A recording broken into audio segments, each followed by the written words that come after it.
Hello friends, welcome to all. 12ஆம் வகுப்பு சிறப்பு தமிழ் இருக்கக்கூடிய முதல் பாடம் கவிதையியல் அப்படின்ற பாடத்தில் தான் ஒரு தலைப்பாக பார்த்துட்ருக்கோம். அதில் செவ்வியல் இலக்கியம், அற இலக்கியம், அதுக்கப்புறமா காப்பியம் இதெல்லாம் பார்த்துருக்கோம். அடுத்ததாக சமய இலக்கியங்களை பற்றி பார்க்க போகிறோம். சமய இலக்கியத்தை என்ன கொடுத்துருக்காங்க அப்படின்னா பக்திமை, அதை பற்றி விளக்கத்தை கொடுத்துருக்காங்க. கடவுளை வணங்குதல், கடவுளிடம் தன்னை அர்ப்பணித்தல் என்னும் பொருளில் இன்று பக்தி என்னும் சொல் ஆளப்படுகிறது.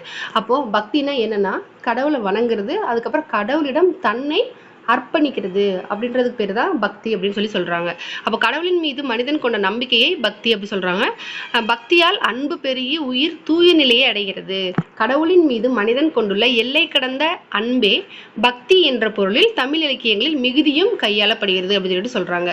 அடுத்ததா பக்தி இலக்கியங்களின் தோற்றம். பக்தி இலக்கியங்கள் எப்படி தோன்றுச்சு அப்படின்னா, பக்தி இலக்கிய காலத்தில் இயற்றமிழ் பாடல்கள் பண்ணோடு இயைந்து இசைத்தமிழ் பாடல்களாக மாறியது. கற்றோர் நாவில் மட்டும் நடனமாடிய தமிழ் கல்லாதோர் நெஞ்சிலும் கலிநடம் புரிந்தது. அப்போ வடமொழி சொற்களுடன் தமிழுடன் இணைந்து புதிய மரபு தோன்றியது. சொல்வளமும் உணர்ச்சி பெருக்கும் இசை இனிமையும் சேர்ந்து தமிழ் இலக்கியம் புது மெருகு பெற்றது. அடுத்ததான் இந்த எழுச்சிக்கு ஆதரவளித்த பல்லவர் ஆட்சி காலம் பக்தி இலக்கியத்தின் மறுமலர்ச்சி காலம் எனப்படுகிறது. முக்கியமானது. அப்போ பக்தி இலக்கியத்தின் மறுமலர்ச்சி காலம் எனப்படுவது யாருடைய காலம் அப்படின்னா பல்லவர்களின் ஆட்சி காலம். பக்தி இயக்கத்தால் தமிழகத்தில் தமிழுக்கு மீண்டும் புது பொலிவு ஏற்பட்டது. பக்தி இலக்கியம் பல்லவர் காலம். அதுக்கப்புறமா தமிழகத்தில் பக்தி நெறி எப்படி இருந்தது அப்படின்னா, சங்க காலத்திலையும் அதற்கு பின்னர் இயற்கையை முன்னிறுத்திய வழிபாட்டு முறைகளும் தான் நம்மளுக்கு நம்பிக்கைகளாக இருந்திருக்கு. பராய்க்கடன், வெறியாட்டு போன்ற சடங்குகள்லாம் நம்ம செய்து வந்திருக்கிறோம். அந்த காலகட்டத்தில் வைதிக நெறியும் இதனை மறுத்த சமண பௌத்த நெறிகளும் தமிழகத்தில் பரவியிருக்கு. அப்போ சமண பௌத்த சமயங்கள் உயிர், உடம்பு, பொருள், இளமை ஆகியன நிலையாக இல்லாமல் மறந்துவிடக்கூடியன. இவற்றை உணர்ந்து அறத்தை செய்பவனாக மனிதன் மாறணும் அப்படின்னு சொல்லிட்டு நம்ம சமண சமய பௌத்தங்கள்லாம் சமணம் பௌத்த சமயங்கள் கொண்ட பக்தி இலக்கியங்கள்லாம் சொல்லியிருக்கு. அப்போது சமய பெரியோர் அருள் உணர்வு உடையோராகவும் பண்பாடு மிக்கவராகவும் இருந்தனர். மேலும் பிறவா நிலையை அடைவதற்கு துறவரமே சிறந்த வழி அப்படின்னு சொல்லிடுறாங்க. ஒருத்தவங்க பிறவா நிலையை அடைவதற்கு சிறந்த வழி என்ன அப்படின்னா துறவரம் போகிறது, துறவு அப்படின்னு சொல்கிறாங்க என்ற அறிவியல் கருத்து நிலவியது. அப்போ உலகில் உள்ள நிலையில்லாத இன்பங்களை ஒதுக்கி நிலையான வீடு பெற்றை நாடுவதே கடமை என்று கருதும் நிலை அப்போ உருவாயிருக்கு. இந்த சூழலில் தான் நாயன்மார்களும் ஆழ்வார்களும் தோன்றி உலக இன்பங்களை துய்த்தவாறே இறைவனிடத்தில் பக்தி செலுத்தலாம். அப்போ இறைவன் அன்பு வடிவானவன், அவன் ஒன்றே அன்பு ஒன்றே அவனை அடையும் வழி என இல்லறத்திற்கும் முதன்மை கொடுத்திருக்கிறாங்க. யார் அப்படின்னா நாயன்மார்களும் ஆழ்வார்களும். அப்போ ஊர்தோறும் கோவில்களுக்கு சென்று இசை பாடல்கள் மனமுருக இறைவனை பாடி பரவினர். அப்போ அந்த பாடல்கள் கற்றவர்களோடும் மற்றவர்களும் கூடி பாடுமாறு எளிய இனிய தமிழில் இருந்திருக்கு. அப்போ இறைவனை ஆண்டான், தந்தை, தோழன், நாயகன் என பல பரிணாமங்களில் கண்டு போற்றினர். அப்போ இறைவனை எப்படிலாம் சொல்லியிருக்காங்க? ஆண்டான், தந்தை, தோழன், நாயகன். அப்போ இவற்றையே தாச, சர்ப்புத்திர, சக, ஞான மார்க்கங்கள் என்று சொல்றாங்களாம். சரி, அடுத்ததா திருநாவுக்கரசர், குலசேகர ஆழ்வார், தொண்டரடி பொடியாழ்வார் போன்றோர் அடிமை நெறியையும், இது எல்லாமே முக்கியமான பாயிண்ட்ஸ். திருநாவுக்கரசர், குலசேகர ஆழ்வார், தொண்டரடி பொடியாழ்வார் போன்றோர் அடிமை நெறியையும் திருஞான சம்பந்தர் பிள்ளைமை நெறியையும் கொண்டிருக்காருங்க. ஓகே. சுந்தரர், திருமலிசை ஆழ்வார் போன்றோர் தோழமை நெறி. அதுல சுந்தரர், திருமலிசை ஆழ்வார் போன்றோர் தோழமை நெறியையும், மாணிக்க வாசகர், திருமங்கை ஆழ்வார் போன்றோர் நாயகன் நாயகி நெறியையும் பின்பற்றினர். அப்போ சுந்தரர் தோழமை நெறி அப்படின்னு சொல்லிட்டு நம்ம எத்திக்ஸ் புக்கிலே படிச்சிருக்கோம். திருமலிசை ஆழ்வார் அப்படின்றவரும் தோழமை நெறியை தான் பின்பற்றியிருக்காரு.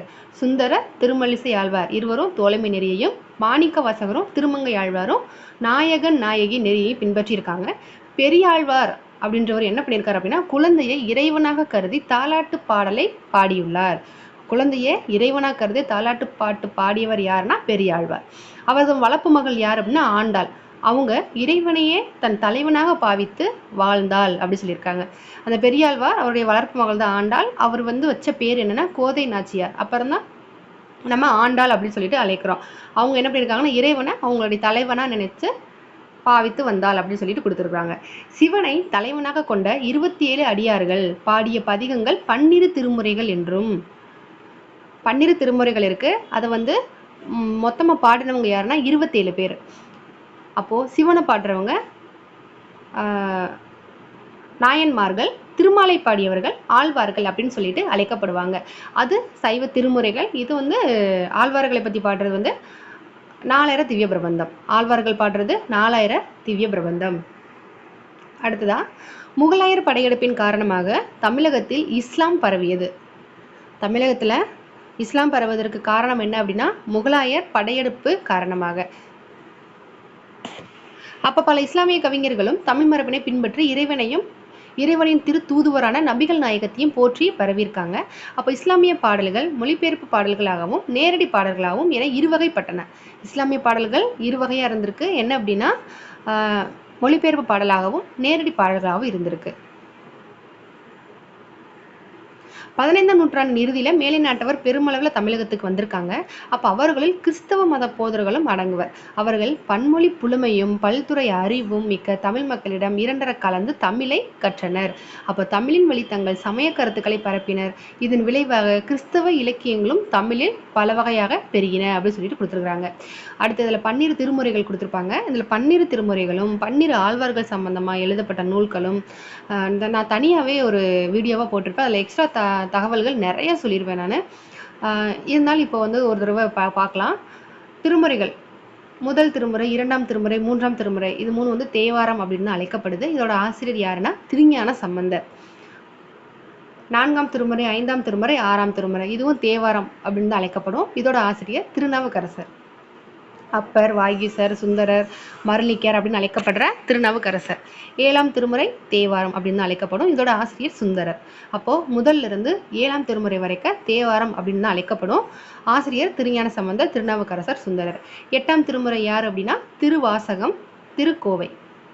8ஆம் திருமுறை திருவாசகம், திருக்கோவை. அது எழுதினவங்க யார் அப்படின்னா மாணிக்க வாசகர். எழுதின நூல் திருவாசகமும் திருக்கோவையும். 9ஆம் திருமுறை எழுதினவர் யாருன்னா திருமாளிகை தேவர் உள்ளிட்ட 9 பேர். 9ஆம் திருமுறை 9 பேர் எழுதியிருக்காங்க. அதை யார் உள்ளிட்டிருக்காங்க அப்படின்னா திருமாளிகை தேவர் உள்ளிட்ட 9 பேர்.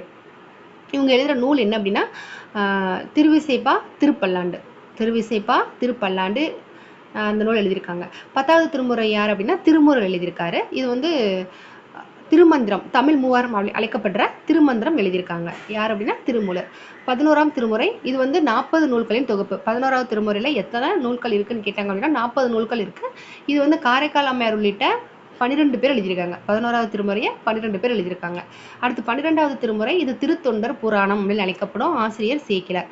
சேக்கிழார் இதற்கு வச்ச பேர் என்ன அப்படின்னா திருத்தொண்டர் மாக்கதை அப்படின்னு தான் வச்சிருப்பாரு. அது வந்து பெரியர்கள், அதாவது அடியர்கள் அவங்களுடைய கதையை பற்றி சொல்றதுனால அது வந்து பெரியர் புராணம் அழைக்கப்பட்டது. அப்புறம் காலப்போக்கில் பெரிய புராணம் அப்படி சொல்லிட்டு மாறிட்டதா சொல்றாங்க. அப்போ முதல் 3 திருமுறை திருஞான சம்பந்தர், 4, 5, 6 திருநாவுக்கரசர், 7 சுந்தரர், 8 மாணிக்கவாசகர், 9 திருமாளிகை தேவர் உள்ளிட்ட 9 பேர், 10ஆம் திருமுறை திருமூலர், 11ஆம் திருமுறை காரைக்கால் அம்மையார் உள்ளிட்ட 12 பேர், 12ஆம் திருமுறை சேக்கிழார். இவங்க மொத்தத்தையும் கவுண்ட் பண்ணோம் அப்படின்னா 27 பேர் வருவாங்க. அப்போ சைவ திருமுறைகள் பாடிய மொத்த ஆசிரியர்கள் எத்தனை அப்படின்னு கேட்டாங்கன்னா 27 பேர் பாடியிருக்காங்க. அடுத்து அதில் சைவத்தை பற்றி கொடுத்துருக்காங்க. திருநாவுக்கரசர் சிவபெருமானிடம் இப்பிறப்பு மட்டுமல்லாமல் எப்பிறப்பிலும் உனக்கு நான் அடிமை, நின் திருநாமமே எனது படைக்கலம் என குறிப்பிடுவதை பின்வரும் பாடலால் அறியலாம். அப்போ சிவபெருமானிடம் இப்பிறப்பு மட்டுமல்லாமல் எல்லா பிறப்பிலுமே நான் உனக்கு அடிமை அப்படின்னு சொன்னது திருநாவுக்கரசர். திருநாவுக்கரசர் அடிமை நெறின்னு சொல்லிட்டு பார்த்தோம். அப்போ சிவபெருமானிடம் இப்பிறப்பு மட்டுமல்லாமல் எல்லா பிறப்பும் நான் உனக்கு அடிமை அப்படின்னு சொன்னவர் யாருன்னு கேட்டாங்க அப்படின்னா அது திருநாவுக்கரசர் தான். அதை பற்றி ஒரு பாடல் கொடுத்துருக்குறாங்க, அதை நீங்கள் படிச்சுக்கோங்க. இது முக்கியமாக கேட்குற மாதிரியான பாடலாக இல்லை, அதனால் நீங்கள் ஜஸ்ட் ஒரு ரீட் மட்டும் விட்டுக்கோங்க. தன்னை சரணடைந்த அடியவர்களை காத்தருளும் தயாளனாக இறைவன் விளங்குவதை அற்புத திருவந்தாதியில் காரைக்கால் அம்மையார் எடுத்து கூறுகிறார். அப்போ அற்புத திருவந்தாதி ஆசிரியர் யாரு? காரைக்கால் அம்மையார். அவங்க என்ன சொல்லியிருக்காங்க அப்படின்னா தன்னை சரணடைந்த அடியவர்களை காத்தருளும் தயாளனாக இறைவன் இருக்கிறாரு அப்படின்னு அற்புத திருவந்தாதின்ற நூல்ல காரைக்கால் அம்மையார் சொல்றாரு. அதுக்காகவும் ஒரு பாடல் கொடுத்துருக்குறாங்க அற்புத திருவந்தாதியிலிருந்து, அதை படிச்சுக்கோங்க. அடுத்ததா வைணவம். நாராயணன் ஆகிய திருமாலின் பெயரை அன்போடு உச்சரிப்பதால் அடியவர்கள் எய்தும் நன்மையை பூதத்தாழ்வார் உணர்த்துகிறார். நாராயணன் அதாவது திருமால், அவருடைய பெயரை நம்ம அன்போடு உச்சரிக்கிறதுனால அவங்க எய்துற நன்மையெல்லாம் யார் சொல்றாரு அப்படின்னா பூதத்தாழ்வார் சொல்றாரு. பூதத்தாழ்வார் அப்படின்றது ஆழ்வார்களில் ஒருத்தர். இப்போ பொய்கை ஆழ்வார், பூதத்தாழ்வார், பேயாழ்வார், இவங்க 3 பேரும் தான் முதல் ஆழ்வார்கள் சொல்லுவாங்க. இந்த பூதத்தாழ்வார் வந்து 2ஆம் திருவந்தாதி அப்படின்றது எழுதியிருக்காரு. பொய்கை ஆழ்வார் முதல் திருவந்தாதி, பூதத்தாழ்வார் 2ஆம் திருவந்தாதி, பேயாழ்வார் 3ஆம் திருவந்தாதி. அதுல 2ஆம் திருவந்தாதி பாடியவர் தான் பூதத்தாழ்வார். இவர் எழுதிய ஒரு பாடல் கொடுத்திருக்காங்க. இவர் தான் என்ன சொல்றாருன்னா, திருமாலின் பெயரை உச்சரிக்கிறதுனாலயே இன்பம் ஏதலாம் அப்படின்னு சொல்லிட்டு சொல்றாங்க. அடுத்து, ஆண்டாள் அருளி செய்த நாச்சியார் திருமொழி பாசுரங்களை பாடும் அடியவர்கள் துன்பம் நீங்க பெறுவர் அப்படின்னு சொல்லிட்டு சொல்றாங்க. ஆண்டாள் எழுதுறவர் தான் நாச்சியார் திருமொழி. 143 பாடல்கள் இருக்கு அப்படின்னு தெரியும். இந்த பாடலை நீங்க பாடுறதுனால அடியவர்கள் அவங்களுடைய துன்பம் நீங்க பெறுவர் அப்படின்னு சொல்லிட்டு சொல்லியிருக்கிறாங்க. அதை பத்தின ஒரு பாடல் கொடுத்திருக்கிறாங்க. வில்லிபுத்தூர் நகர் நம்பி விஷ்ணு சித்தன் என்ற பெரியாழ்வாரின் மகள் தான் கோதை. அந்த கோதை தான் யாரு? ஆண்டாள். கோதை நாச்சியார் தான் அவங்க பேரு. யாருடைய மகள்? பெரியாழ்வாரின் மகள். அவங்க என்ன? விஷ்ணு சித்தன் என்ற பெரியாழ்வார். அப்ப பெரியாழ்வாரோட சிறப்பு பெயர் விஷ்ணு சித்தன். இன்னொரு பெயர் என்ன அப்படின்னா பட்டர் பிரான் அப்படின்னு சொல்லிட்டு ஒரு பேர் இருக்கு. எந்த நகர்? வில்லிபுத்தூர் நகர் நம்பி விஷ்ணு சித்தன்.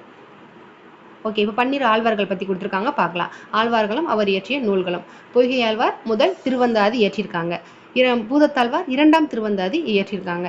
பேயாழ்வார் 3ஆம் திருவந்தாதி எழுதியிருக்காங்க. இவங்க 3 பேரையும் தான் முதல் ஆழ்வார்கள் அப்படின்னு சொல்லிட்டு சொல்லுவாங்க. திருமழிசை ஆழ்வார் அப்படின்றவங்க 4ஆம் திருவந்தாதியும் திருச்சந்த விருத்தம் அப்படின்ற நூலை எழுதியிருக்காங்க. திருமழிசை ஆழ்வார் 4ஆம் திருவந்தாதி, திருச்சந்த விருத்தம். நம்மாழ்வார் திருவிருத்தம், திருவாசிரியம், பெரிய திருவந்தாதி, திருவாய்மொழி. இந்த திருவிருத்தம் அப்படின்றதான் இப்போ இந்த குரூப் 4ல கேட்டிருந்தாங்க. திருவிருத்தம், திருவாசிரியம், பெரிய திருவந்தாதி, திருவாய்மொழி. ஆசிரியர் நம்மாழ்வார். இந்த நம்மாழ்வார் தான் வந்து ஆழ்வார்கள்லேயே முதன்மையானவர்கள் அப்படின்னு சொல்லிட்டு சொல்லுவாங்க. இந்த நம்மாழ்வாரையே இறைவனா பாடினது யார் அப்படின்னா மதுரகவி ஆழ்வார். எல்லாரும் திருமாலை பாடுவாங்க, ஆனா மதுரகவி ஆழ்வார் வந்து நம்மாழ்வாரை பாடுவாரு அப்படின்னு சொல்லிட்டு சொல்லுவாங்க.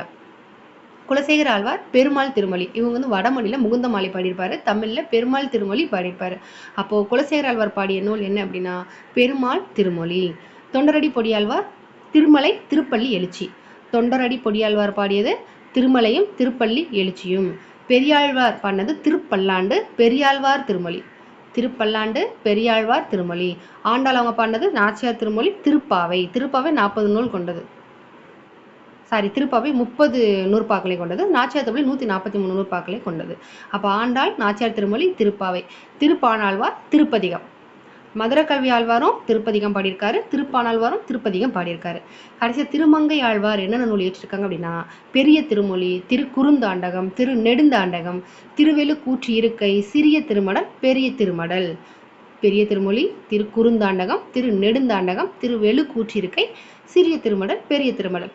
இப்போ ஆழ்வார்கள் 12 பேர். அவங்கவுங்க என்ன நூல் இயற்றியிருக்காங்க அப்படின்றத பார்த்தோம். அடுத்ததான் என்ன சமயம் கொடுத்துருக்காங்க அப்படின்னா சமண சமயத்தை பற்றி கொடுத்துருக்காங்க. ஏற்கனவே சைவமும் வைணவமும் பார்த்தோம். இப்போ சமணம் பார்க்கலாம். அனைத்து விதமான சிறந்த குணங்களை செல்வம் என கொண்டு, சிறந்த குணங்களை செல்வம் என கொண்டு மூ உலகும் போற்ற அழிவற்ற இன்பம் நல்கும் தேவாதி தேவனின் திருவடியை போற்றுவோம் என்று சொல்ற நூல் என்ன அப்படின்னா சீவக சிந்தாமணி. அதுல திருத்தக்க தேவர் குறிப்பிடுறாரு. சீவக சிந்தாமணி ஆசிரியர் திருத்தக்க தேவர் அவர் தன்னோட சீவக சிந்தாமணி நூல் என்ன சொல்றாருன்னா அனைத்து விதமான சிறந்த குணங்களையும் செல்வம் என கொண்டு மூ உலகம் போற்ற அழிவற்ற இன்பம் நல்கும் தேவாதி தேவனின் திருவடியை போற்றுவோம் சொல்லிட்டு சொல்றதா சொல்றாங்க. அடுத்ததான் அதில் ஒரு பாடல் கொடுத்துருக்குறாங்க, நீங்கள் அதை வாசிச்சுக்கோங்க. அடுத்து பௌத்தம். மணிமேகலை பௌத்த சமய கருத்துக்களை பரப்பும் சிறந்ததொரு நூலாக விளங்குகிறது. பௌத்த சமய நூல் தான் மணிமேகலை. குண்டலகேசியும் பௌத்த சமய நூல் தான். இந்த மணிமேகலை அப்படின்றது வந்து காமம், வெகுளி, மயக்கம் என 3 குற்றங்களையும் நீக்கும் தூய அறிவுமிக்க நூலை அருளிய புத்தரை போற்றுகிறது. காமம், வெகுளி, மயக்கம் என்ற 3 குற்றங்களையும் நீக்கும் நூல் என்ன அப்படி கேட்டாலும் மணிமேகலை தான். மணிமேகலையிலிருந்து ஒரு பாடல் கொடுத்துருக்காங்க. அடுத்து இஸ்லாம். சீரா புராணத்தில் உமர் புலவர் முகமது நபிகளின் அருளில் ஆட்பட்டு பக்திபை தோன்ற வியந்து போற்றுகிறார். அவ சீரா புராணத்தின் ஆசிரியர் யாரு? உமர் புலவர். அவங்க நபிகள் நாயகத்தை பத்தி ஒரு பாடல்ல கொடுத்துருக்குறாங்க. அடுத்து அறிவோம் தெளிவோம்.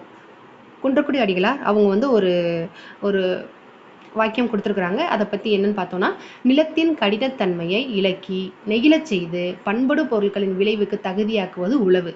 அப்போ சுவை உடையவனாக ஆனால் ஒன்றோடொன்று மாறுபட்ட சுவையுடையவனாகிய பொருட்களை சுவைத்தற்குரிய சுவை உடையவனாக ஆக்குவது சமைத்தல். அப்போ மனித உள்ளங்களை இன்ப அன்பின் விளைநிலமாக தகுதிப்படுத்தி பக்குவப்படுத்தும் தத்துவத்திற்கு வாழ்க்கை முறைக்கு சமயம் என்று பெயர். அப்போ சமயம்னா என்ன அப்படின்னு சொல்லியிருக்காரு. மனித வாழ்க்கையை சமைத்து பக்குவப்படுத்துவதே சமயத்தின் நோக்கம். சமயத்தின் நோக்கத்தை பத்தி சொன்னது யாருன்னா குன்றக்குடி அடிகளார் சொல்லியிருக்கிறாரு. அடுத்து கிறிஸ்துவம். கிறிஸ்துவம் என்ன சொல்லுது அப்படின்னா இயேசு பெருமான் மனித குலத்தின் உயர்வுக்காக உயிர் நீத்த திருச்சிலுவை கிறிஸ்தவ நம்பிக்கைக்கு அடிப்படையாக விளங்குகிறது. கிறிஸ்தவ நம்பிக்கைக்கு அடிப்படையாக விளங்குவது என்ன அப்படின்னா திருச்சிலுவை. அப்போ சிலுவையில் அறையப்பட்ட போதும் பகைவருக்கு அருளிய இயேசுவே உலக இரட்சகர், இதற்கு வேறு சான்றுகள் வேண்டுமோ என அன்பு மேலிடும் ரச்சினி யாத்திரிக பாடல் வழியே H.A. கிருஷ்ணபிள்ளை வினவுகிறார். ரச்சினி யாத்திரிகம் ஆசிரியர் யாரு? H.A. கிருஷ்ணபிள்ளை. ரச்சினி யாத்திரிகத்திலிருந்து ஒரு பாடல் கொடுத்துருக்காங்க. ஓகே, இப்போ 12ஆம் வகுப்பு சிறப்பு தமிழில் செவ்வியல் இலக்கியம் பார்த்துட்டோம், அரை இலக்கியம் பார்த்துருக்கோம், காப்பியங்கள் ஐஞ்சிறுகாப்பியங்கள் ஐம்பெருங்காப்பியங்கள் பற்றி பார்த்துருக்கோம். இப்போ சமய இலக்கியங்கள் என்னென்ன சமயங்கள் இருக்குது, அதில் என்னென்ன இலக்கியங்கள்லாம் தோன்றுது அப்படின்றத பற்றி பார்த்தோம். அடுத்ததான் சிற்றிலக்கியம் அப்படின்ற ஒரு பாடப்பகுதியை பார்க்கலாம். தேங்க்யூ.